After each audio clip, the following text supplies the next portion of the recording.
When I came home from my business trip and saw yellow excavators tearing through my 80-year-old heritage rose garden, I thought there must be some emergency water main break. It wasn't. It was my HOA board president Douglas and his beautification committee bulldozing my certified historic garden to make way for a community splash pad they'd been dreaming about for years. I stood there, briefcase still in hand, watching third-generation heirloom roses being piled like trash, while Douglas pointed at blueprints, wearing a hard hat with Project Manager hastily written on it in Sharpie.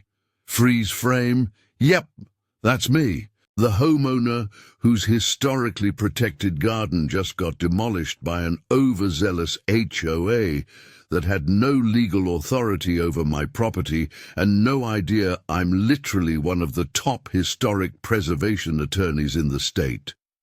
What did I do? I buried them in so much legitimate legal paperwork that Douglas now breaks into a cold sweat when he sees a manila envelope. And that was just my opening move. The first time I met Douglas was at a neighborhood mixer when I bought the old Harrington house 3 years ago. He'd sauntered over, drink in hand, and immediately launched into his vision for modernizing our community aesthetics. I nodded politely while he complained about my museum piece of a home with its original wooden siding and antique brass fixtures. We're trying to increase property values, not create a time capsule, he'd said with a chuckle that didn't reach his eyes. I smiled and explained that my home was actually listed on the National Register of Historic Places and protected under both state and county preservation statutes. His smile had faltered just slightly before he patted my shoulder and said, "Well, we'll see what we can do to help you. Update things appropriately." What I didn't mention at the mixer was my profession. After 15 years specializing in historic preservation law, I'd handled everything from saving 200-year-old oak trees from shopping mall developers to preventing hotel chains from gutting landmark buildings. I didn't advertise my career because I wasn't looking for neighborhood clients. I wanted peace and quiet at home, away from legal battles. The garden was my sanctuary. 3/4 of an acre of meticulously restored heritage plants, including roses propagated from cuttings that had been in my family for generations. The previous owner, Mrs. Harrington, had been a renowned horticulturist who documented every plant's provenance. When I purchased the property, I spent thousands having the garden authenticated and registered with the State Historic Garden Inventory, a little-known registry that provides significant legal protections. Douglas and his HOA committee had been leaving passive-aggressive notes about my garden for months.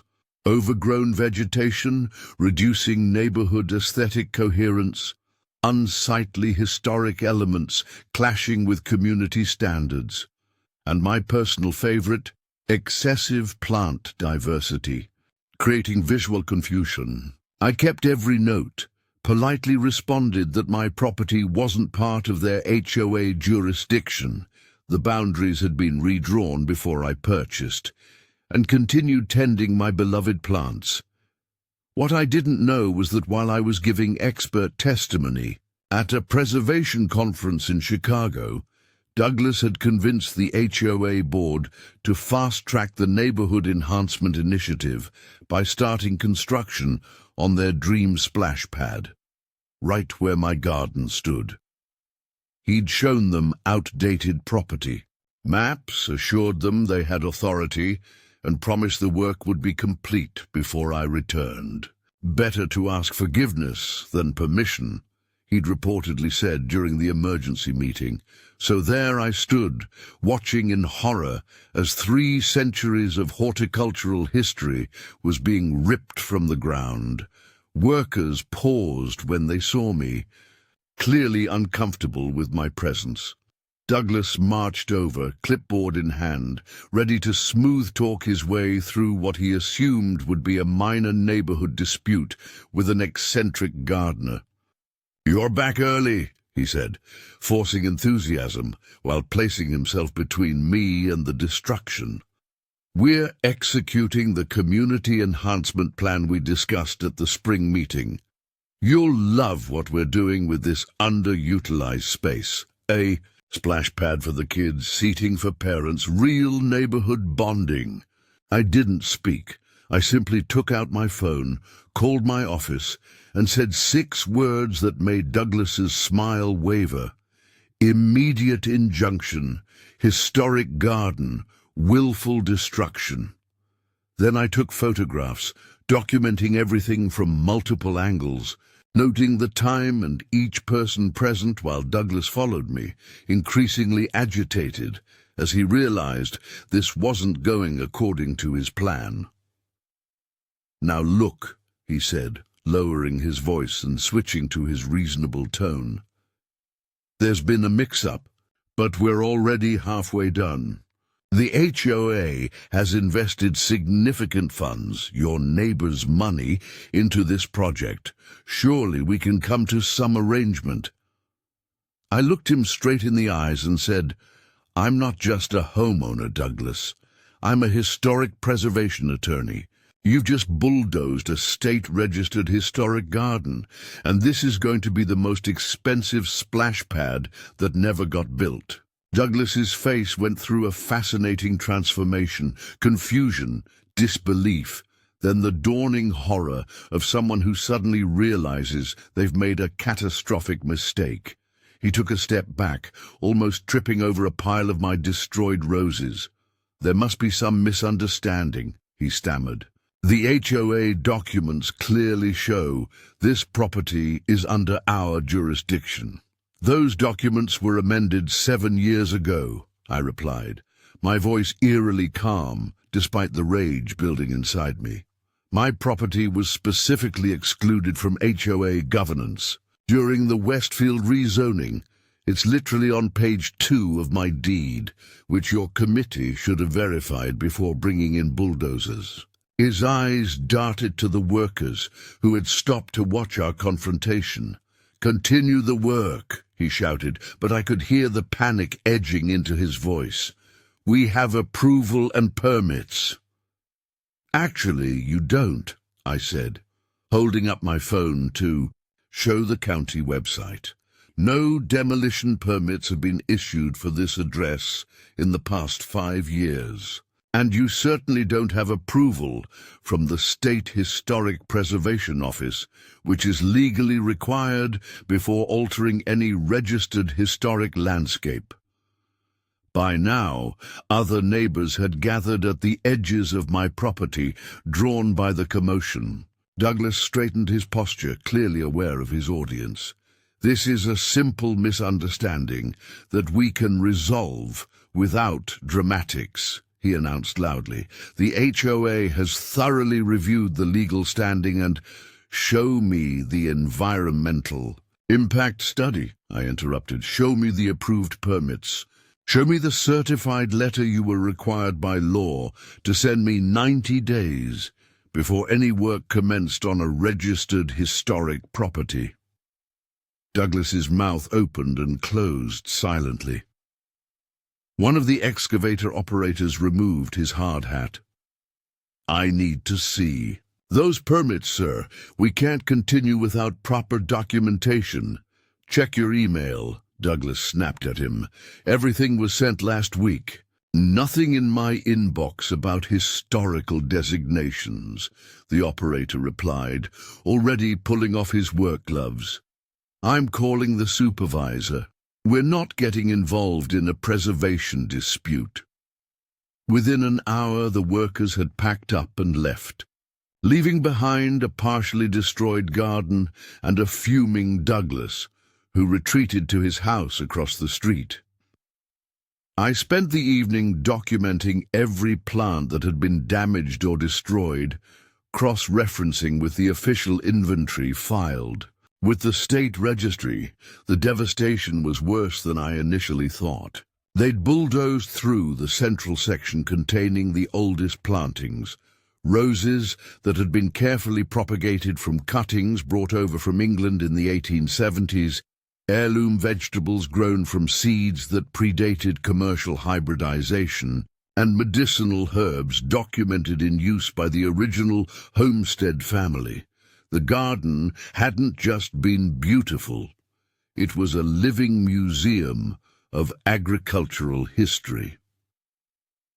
I sat on my porch that night, surrounded by plant identification books, historic photographs, and legal pads. My dinner grew cold beside me as I drafted cease-and-desist letters, documented the timeline of harassment from Douglas and his committee, and filed preliminary injunction paperwork to prevent any further destruction. At first light, I was already in my office, pulling county records and historical designations. My colleagues were used to seeing me passionate about cases, but this was different. This was personal. By noon, I had assembled a legal response so comprehensive it required its own banker's box. Douglas didn't wait long to escalate things. When I returned home that evening, I found notices taped to my front door, violations for unsightly construction debris, the remains of my destroyed garden, unauthorized landscape modifications, again the destruction they had caused, and most absurdly, a $500 fine for interfering with community enhancement projects. The next morning, a process server delivered HOA legal papers, claiming I had violated 17 different community guidelines and demanding I pay for the wasted expenditures from the halted splash pad project. The HOA lawyer who'd signed off on the papers was someone I recognized from a preservation case 2 years earlier, someone I had thoroughly defeated in court.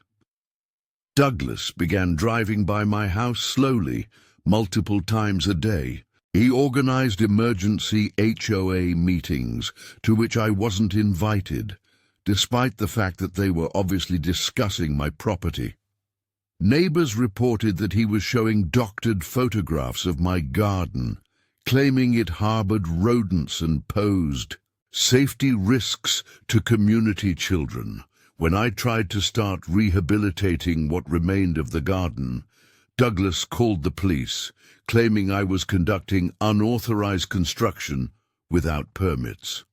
The officers, recognizing simple gardening, when they saw it, left after a brief conversation and checking my identification.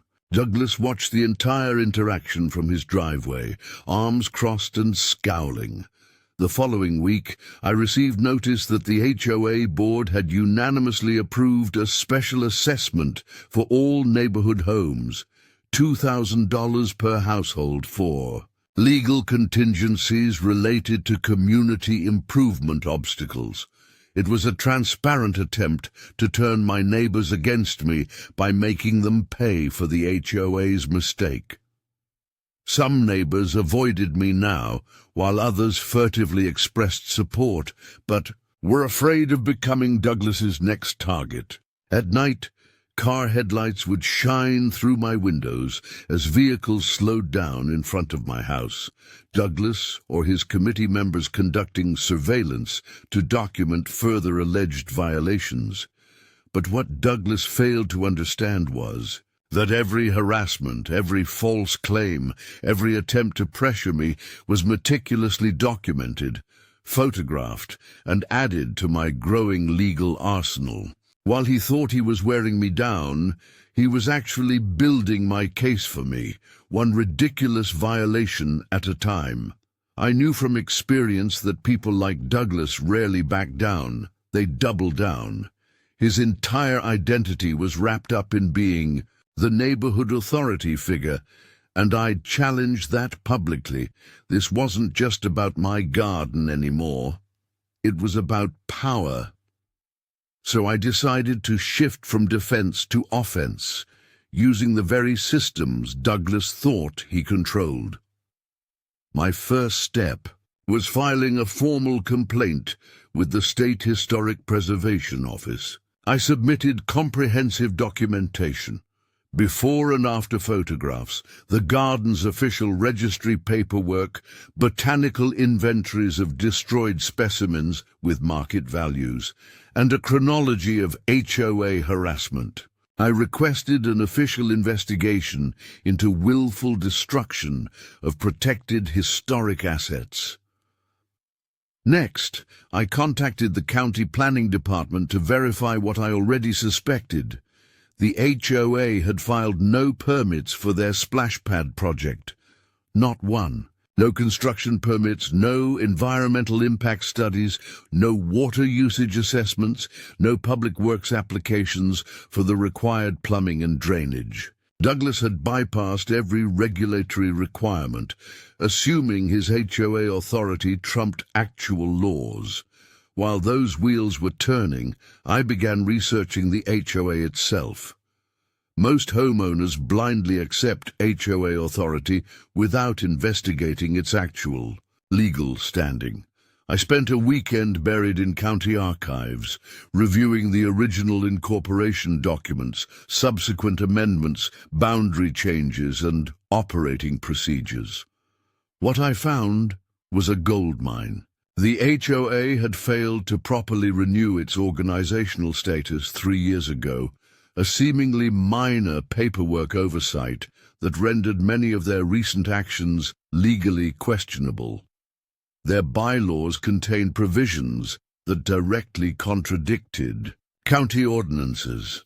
Their financial reporting had significant gaps, and most importantly, their jurisdictional map definitively excluded my property, just as I'd claimed. I also discovered something Douglas had been hiding.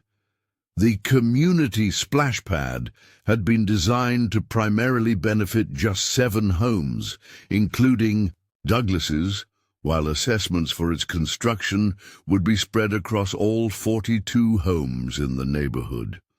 The placement had nothing to do with optimal community benefit, as claimed, and everything to do with increasing his property's value at everyone else's expense. Armed with this information, I crafted 3 separate legal actions simultaneously.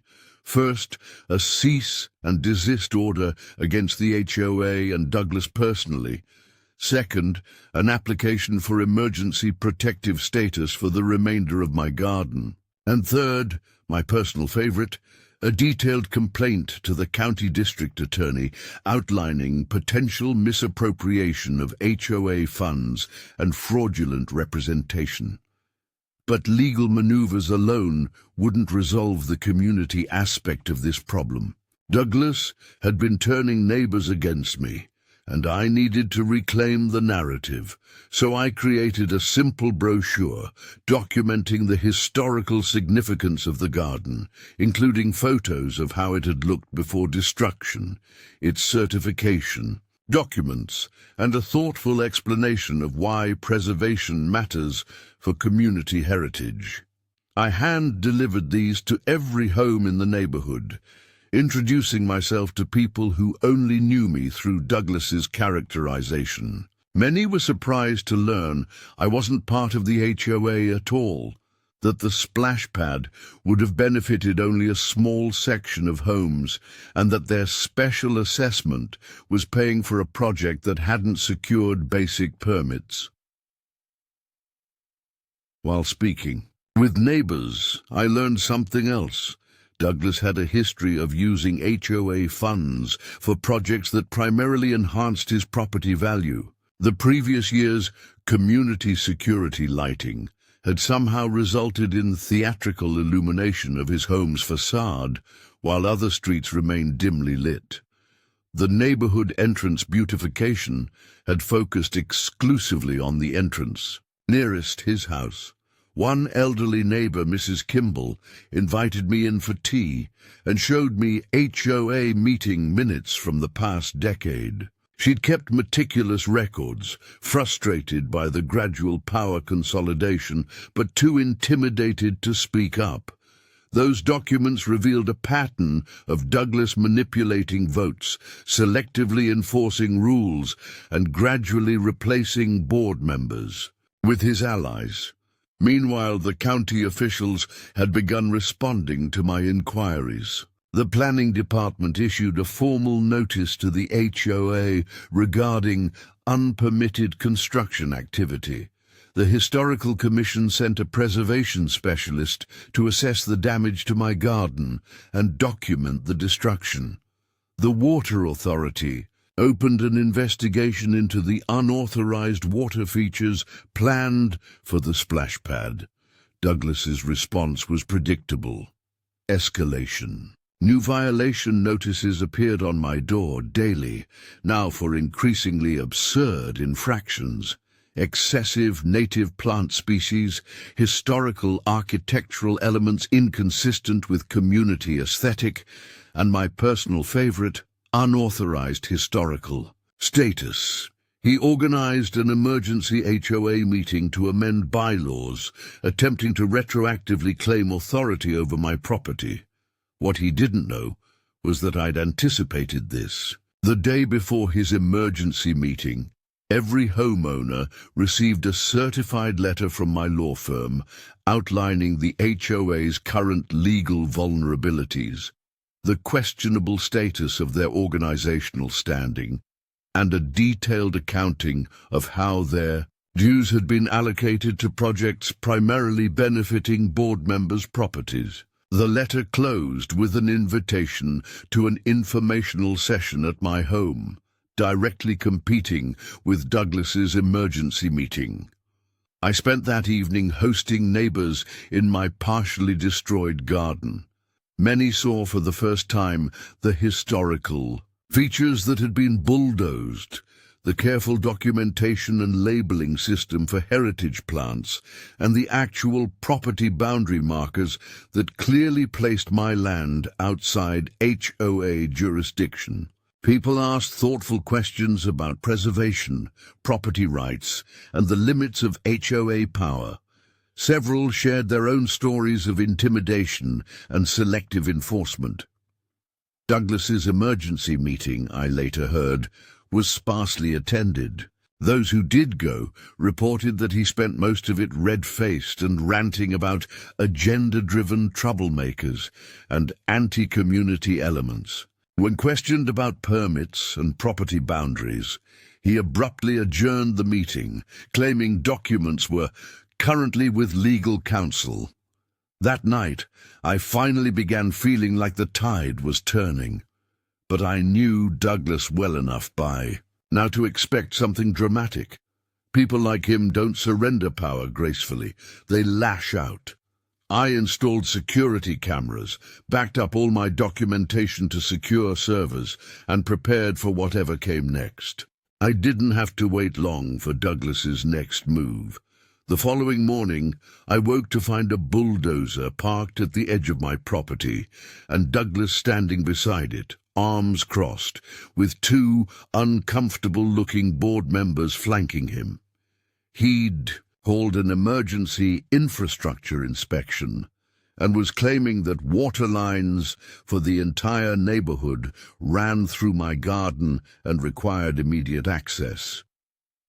"We have utility easement rights," he announced loudly as I approached, waving a folder of papers. "This is critical community infrastructure work that supersedes any historical considerations." I glanced at the bulldozer operator, who looked deeply uncertain about the whole situation. "May I see the utility maps and the emergency work order?" I asked calmly. Douglas thrust a paper toward me, a poorly modified utility map with hand-drawn lines conveniently running through the undamaged portion of my garden. The official work order was on HOA letterhead, signed by Douglas himself, not any actual utility company. "This isn't a legitimate utility map," I said, pulling out my phone. I have the actual county infrastructure diagrams right here. The water main runs along the street, not through private property. One of the board members, a quiet accountant named Michael, who rarely spoke at meetings, stepped forward. "Douglas, you told us the Water Authority had issued an emergency protocol. Where's the official documentation?" Douglas's face reddened. "It's coming by email.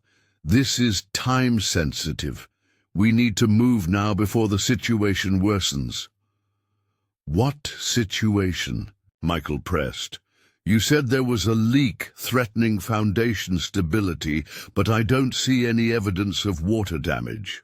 The confrontation was interrupted by the arrival of two vehicles, a county water authority truck and a police cruiser. I had called them both the moment I spotted the bulldozer. The utility inspector took one look at Douglas's map and actually laughed. "This isn't remotely accurate. The water main is 10 feet under the street, not running through gardens. There's no service call for this address, no reported leaks, no scheduled maintenance." Douglas attempted to salvage the situation. "There must be some miscommunication. The HOA received reports of water pressure issues that we traced to this area." The inspector raised an eyebrow. "Are you a certified plumber or utility technician? Because diagnosing underground infrastructure isn't something you can do with a garden hose and good intentions." The police officer, who had been quietly observing, finally spoke. "Sir, do you have permits for this construction equipment? Because operating heavy machinery without proper authorization is a code violation." Douglas's attempt to create an emergency had backfired spectacularly. The board members distanced themselves, claiming they'd been misinformed about the situation.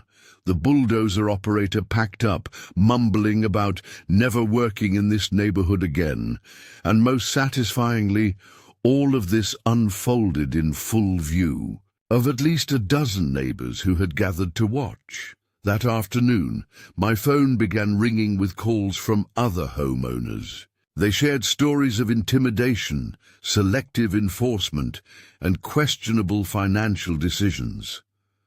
One neighbor had copies of financial statements showing HOA funds used for landscape consultation by a company owned by Douglas's brother-in-law. Another had documentation of arbitrary fine increases that weren't approved through proper channels. The State Historic Preservation Office chose that moment to formally respond to my complaint.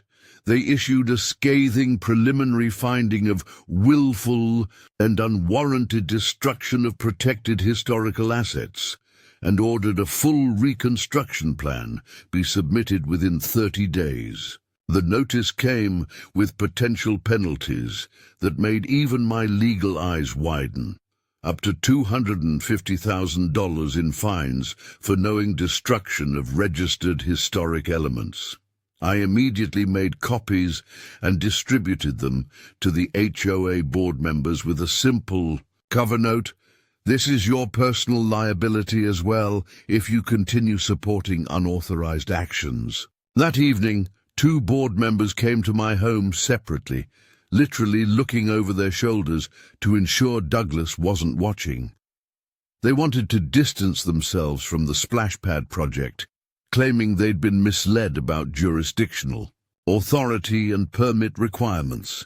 They brought internal emails and meeting notes showing how Douglas had misrepresented facts, bulldozed objections, and falsified consensus. Meanwhile, the county planning department had opened a formal investigation into unpermitted construction activities. They froze all HOA construction authorizations pending review and required Douglas to appear at a hearing to explain the splash pad project's lack of permits. The hearing was a masterclass in self-destruction. Douglas arrived with his personal attorney, not the HOA's legal counsel, which raised immediate questions.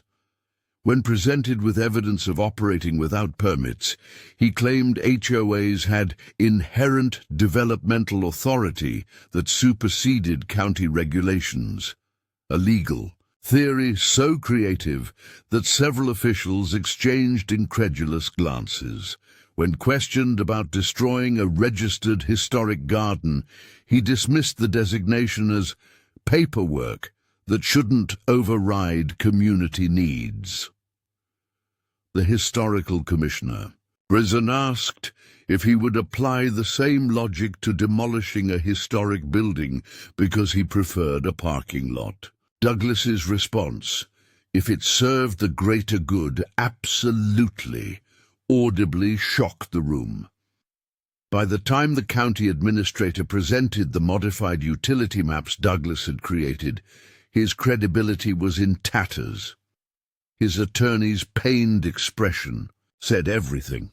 The planning board unanimously issued a cease and desist on all HOA projects and referred the matter for potential criminal investigation regarding document falsification. I hadn't planned on attending the hearing, but curiosity got the better of me. I sat quietly in the back row taking notes. As Douglas stomped out afterward, he spotted me and froze. For a moment, I thought he might charge across the room, but instead he deflated visibly, suddenly looking much older and smaller. "You've ruined everything," he said as I passed him in the hallway. "Years of community improvements, destroyed by your selfishness." I paused, meeting his gaze directly. "Douglas, this was never about community. It was about control. You destroyed my garden without permission, without permits, without authority. Everything that's happened since has been the predictable consequence of that choice." He had no response, just stared at me with a mixture of anger and dawning comprehension that his HOA empire was crumbling around him. The following week brought the inevitable emergency HOA meeting, but this time it wasn't called by Douglas. The remaining board members, desperate to salvage their reputations and limit liability, had consulted their own attorney. The meeting was scheduled for a Sunday afternoon in the community center, a windowless room that quickly became standing room only as virtually every homeowner showed up. Douglas arrived late, walking in just as the vice president was reviewing the legal notices received from the state and county. He tried to take his usual position at the head table, but the board had deliberately left no chair for him. The symbolism wasn't lost on anyone. Given the significant legal and financial liabilities currently facing our association, the vice president announced, reading carefully from a prepared statement, "The board has voted to remove Douglas Matthews as HOA president, effective immediately. Additionally, we are implementing emergency financial controls and a temporary suspension of all architectural enforcement while we conduct a complete review of our bylaws, jurisdiction, and past decisions." Douglas started to protest, but the association's newly retained attorney, not Douglas's personal lawyer, smoothly intervened. "Mr. Matthews, given that you are named personally in several pending legal actions related to your conduct as HOA president, I must advise you that anything you say in this forum could potentially be used in those proceedings." The meeting continued with the unveiling of a sobering financial assessment. The splash pad fiasco had already cost the association over $40,000 in equipment rentals, deposits, and legal fees. The potential fines from the Historic Preservation Office could exceed $250,000. The county was considering additional penalties for operating without permits, and my personal lawsuit for damages to the historic garden had yet to be calculated. Several homeowners stood up to speak, including many who had previously been silent out of fear of retaliation. They described years of selective enforcement, arbitrary rule changes, and intimidation tactics.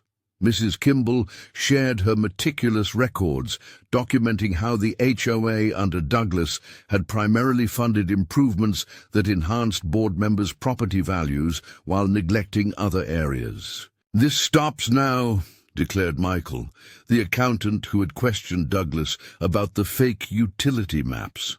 "We're implementing complete transparency. All financial records will be digitized and available to every homeowner. Meetings will be recorded. Decisions will require documented consensus. And most importantly, we're commissioning an independent audit of the past 5 years of HOA expenditures." Douglas sat stone-faced through most of this, but at the mention of an audit, I noticed a subtle shift in his expression, the slightly widened eyes of someone who just realized there might be worse revelations to come. The new board proposed a settlement approach for my garden. They would formally acknowledge the HOA had no jurisdiction over my property, fund the restoration of damaged historical elements, and establish a conservation easement to prevent future boards from attempting similar overreach. In exchange, I would drop my personal lawsuit against the association, though not necessarily against Douglas himself. When the meeting finally concluded, Douglas made a rapid exit, avoiding eye contact with neighbors who had once responded to his every proclamation with deference. I stayed behind, speaking with homeowners who wanted to see the documentation of the garden's historical status and restoration plans. 1 month later, the transformation was tangible. The HOA had new leadership focused on actual community needs rather than power trips. A forensic audit had revealed significant financial irregularities during Douglas's tenure, resulting in county authorities opening a formal investigation. And most satisfyingly, the Historic Preservation Office had approved my garden restoration plan with additional grant funding, recognizing the educational opportunity in documenting the recovery process. Douglas's final act of defiance was listing his house for sale, clearly planning to exit the neighborhood before the full financial and possibly criminal consequences materialized. What he hadn't anticipated was how thoroughly his reputation had collapsed. Potential buyers researching the neighborhood inevitably found news articles about the historic garden destruction, the HOA investigations, and the county sanctions. His home sat on the market for months, gradually dropping in price until it sold for well below market value. I didn't take particular pleasure in his downfall. The restoration of my garden and the reformation of the neighborhood provided satisfaction. Enough. With the settlement funds and preservation grants, I was able to begin an ambitious recovery project. Some plants were permanently lost, but others proved remarkably resilient. Root systems thought destroyed sent up new shoots. Archive samples from botanical gardens provided replacements for rare specimens. The garden would never be identical to what was lost, but it would rise again, now with additional layers of history and lessons embedded in its very soil. 6 months after the bulldozer incident, my partially restored garden hosted its first public educational tour. Visitors included preservation students, community garden enthusiasts, and most meaningfully, dozens of neighbors who now understood exactly what had been nearly lost to unchecked authority. The County Historical Society installed a permanent marker documenting both the garden's original significance and its near destruction and resurrection, ensuring that the lessons of stewardship would persist. As for the splash pad that started it all, The new HOA board discovered that most residents actually preferred enhancing the existing community park with expanded shade structures and native plant landscaping, a project that benefited everyone, required minimal water usage, and didn't involve destroying anything of historical value. They secured proper permits, conducted transparent voting, and even applied for matching grants from conservation organizations. 2 years later, I was pruning roses near my garden's entrance when a family with children slowed their car to look at the now flourishing landscape. The father rolled down his window and asked if this was the historic garden they'd read about, the one that had been saved from destruction. "It is," I replied. "We're considering buying in this neighborhood." He said, "We heard there was some HOA trouble a while back, but things are better now." I smiled, gesturing toward the garden, where heritage roses again climbed trellises and rare medicinal herbs flourished in geometric beds designed according to Victorian garden principles. Let's just say the community found its roots again. The HOA now understands its proper role, supporting the neighborhood, not controlling it. After they drove away, I returned to my pruning, reflecting on how Douglas's attempt to destroy something beautiful had ultimately created something more valuable. A neighborhood that understood the difference between authority and stewardship, between development and destruction, between the fleeting convenience of a splash pad and the enduring legacy of preservation. Sometimes justice doesn't arrive with the bang of a courtroom gavel, but in the quiet persistence of things meant to last, like restored gardens, reformed communities, and the reassertion of rights long rooted in law but too rarely defended. And if there was a lesson in all of this, perhaps it was simply that history matters in both gardens and governance. 3 years after the HOA drama settled, I received an unexpected letter. It was from Douglas, postmarked from a small town hundreds of miles away. I almost tossed it unopened, but curiosity won out. "You changed my life," he wrote. "Not the way I wanted, but maybe the way I needed." He explained that after losing everything, his position, his reputation, his financial stability, he'd been forced to reassess. He'd taken a job restoring historic buildings with a conservation nonprofit, ironically finding purpose in preservation work. The letter included several photos of projects he'd helped save and a sincere, if awkward, apology. I sat in my fully restored garden, letter in hand, surrounded by heritage roses once again thriving.